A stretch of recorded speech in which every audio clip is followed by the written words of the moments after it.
Welcome back to a Slice of News, where I cut you off a slice of news. With a long history in this country of vice presidents taking over where their presidents left off, JD Vance felt like he was Trump's heir apparent, the Vader to Trump's Palpatine, or I guess more the Kylo Ren to Trump's Vader. And for a good while, he wasn't the only one. It really looked like he was being positioned to be the next Republican candidate for president once Donald Trump eventually left power. It seemed so sure he was going to be the guy. Marco Rubio, the current Secretary of State, and basically the second most likely to become the Republican nominee, went on record saying that he would not try to run against him if he was in the running. Rubio would stand aside and support him. That's how brightly his star was shining, that the guy who would likely be a better candidate for the Republican nomination said that he would gladly stand aside if J.D. Vance got the position. But J.D. Vance's star seems to have lost a lot of its shine, and his chances assuming his master's mantle seems less and less likely. First, he was sent over to Hungary to help Hungarian Prime Minister Viktor Orban win re-election.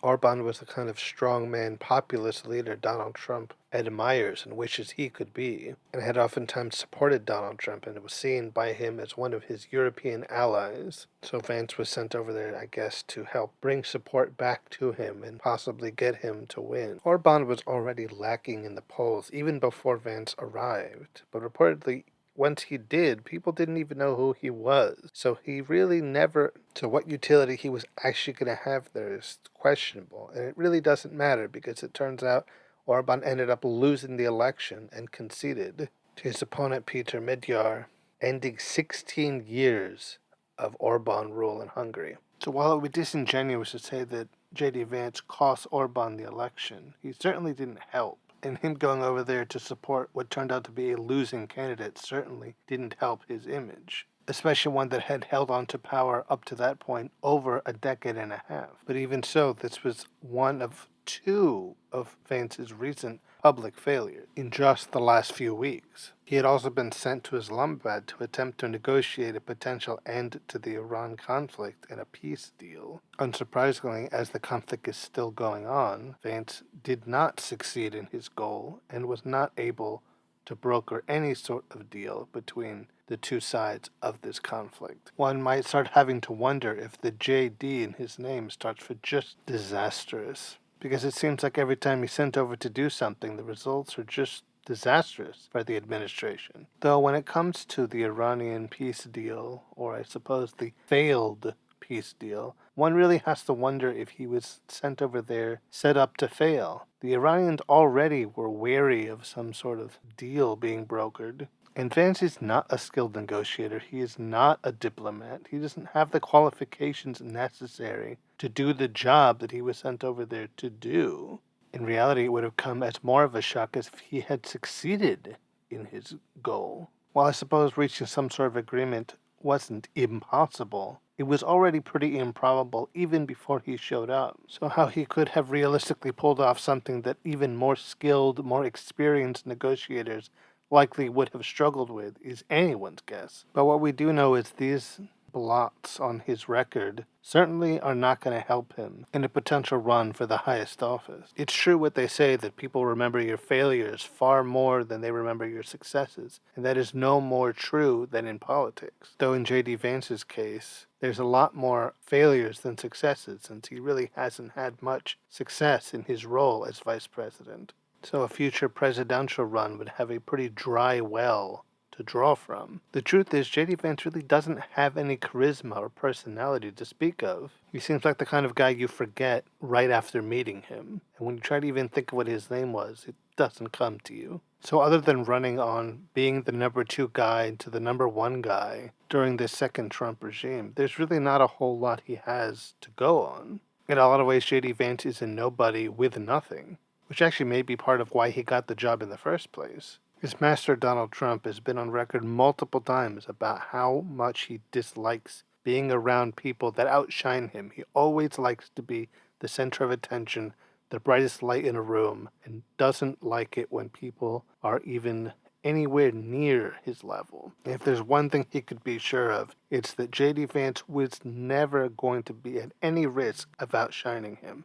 If you put Donald Trump and JD Vance in a room together, you would be barely sure JD Vance was there at all. He really gives off that "I'm only here to make you look good, boss" energy. Vance is seen as such a useful tool by his boss, he even joked that if a peace deal doesn't happen, I'm blaming JD Vance, but if it does happen, I'm taking full credit. And while yes, he said that in jest, but there was a lot of genuine meaning to it, that when there's success, it's his success, and when there's failure, it's somebody else's. And JD Vance is oftentimes the useful guy to throw in front of whatever particular bus of failure Donald Trump finds. There was really nothing JD Vance could do about Orban's losing the election in Hungary or not succeeding in managing to broker peace with Iran. But since somebody had to go over and take the blows and make sure that they couldn't be made out to be Donald Trump's failure, JD Vance was the guy. So I think one of the big questions is, what is the future going to look like for this guy? He's got failure after failure on his public record and is reportedly the most unpopular vice president at this point in their vice presidency. So I think it's pretty safe to say that any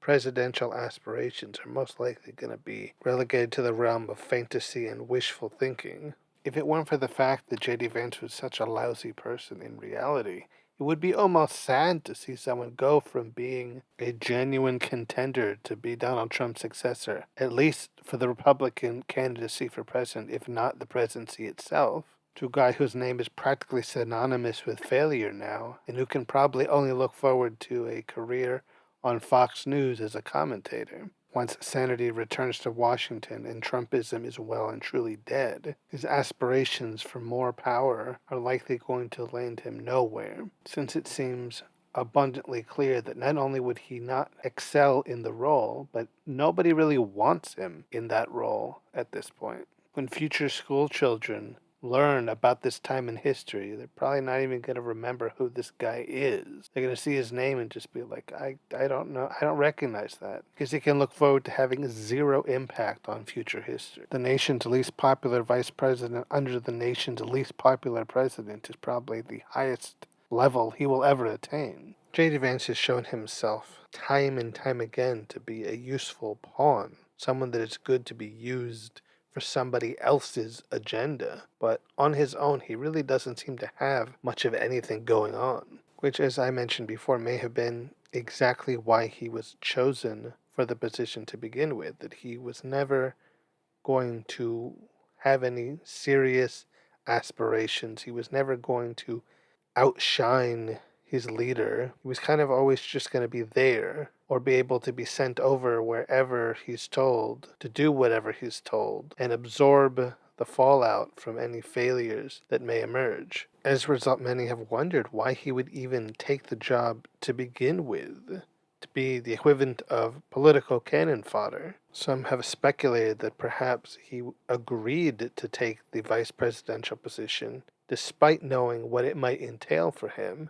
because he had the expectation that, as infirm and out of touch as Donald Trump has shown himself to be, that perhaps he would be unable to complete his term, and as the vice president, JD Vance would automatically be placed as the acting president, and he would rise to the highest office without having to go through the whole election thing, something that he knew that when it got down to it, he likely would not be able to win. Well, I'm not sure how much stock I put in that bit of wild speculation. I can't say it's not entirely implausible. I just don't think he had the forethought to think of that plan that far in advance. He's JD Vance, not JD thinking really far in advance. That sort of plan would require a type of forethought and planning that is far beyond him. So I really don't think that's it.